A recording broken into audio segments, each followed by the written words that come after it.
Show you guys a little trick on how to remove your strut without having to go for an alignment, and it stems around this top bolt right here. This top bolt is a camber bolt, and depending on its direction, it pushes the knuckle either in or out to adjust the camber on the front here. So what we're going to do is I'm going to make a mark. I'm probably going to do it right here on the inner part of the bolt here, on the lip right here of the bolt. That corresponds with this little notch right here, and I'm going to make a mark right here, so when I put it back together, all I have to do is line that notch up to my mark and the alignment should be perfect. So I'm installing this lift kit on my car, and this is a 2-inch billet aluminum spacer here, and I just want to show you guys the process. Basically, you take the strut out of the car. There's two 19mm nut bolt pass-throughs here, and there's three 12mm nuts, and that comes off there, and then there's a 12mm bolt that holds the brake line and a 12mm bolt that holds the ABS sensor. So I just let those hang right now. I took the strut off, and so right now I bolted the spacer to the strut, the top hat of the strut here.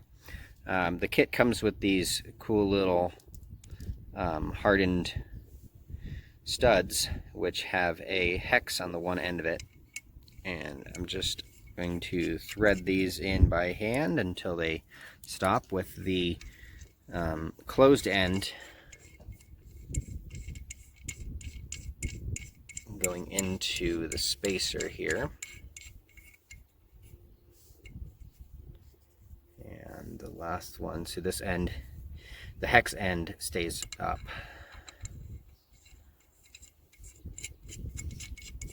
So hand thread these into the strut spacer here.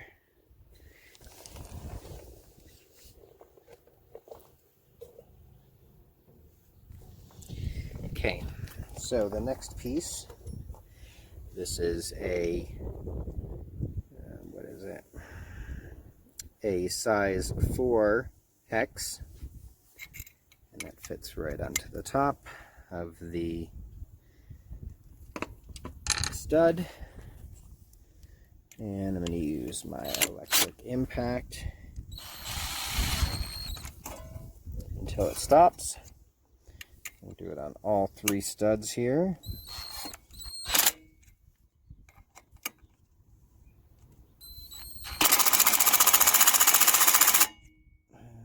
Not too tight, because this is going to tighten up when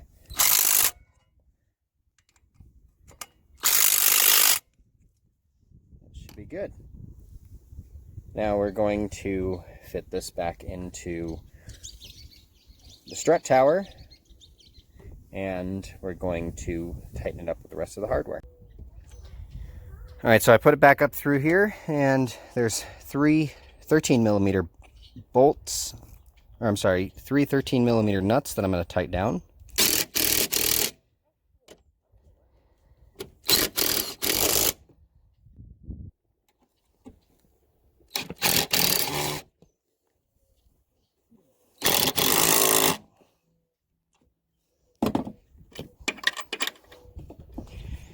And then after this is tightened with the electric impact, I'm just going to torque those down afterwards. Down here, put the studs and the bolts back in. I'm going to line up my mark I made with the upper stud on there. Put everything back together. Alright, so I got the studs and the nuts back on. You can see here, this is my mark that I made earlier on the camber bolt, and that aligns directly up with the notch in the strut. So chances are, if you're just doing this to replace the strut,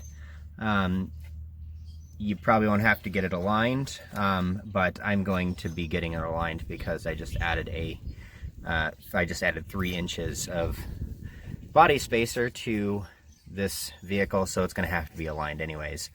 And then the last part is the 12 millimeter bolt here and the 12 millimeter bolt here for the ABS and for the brake lines. Tire back on and drop her on the ground. Alright, so this is the driver's side, and you can see there's a ton of clearance now.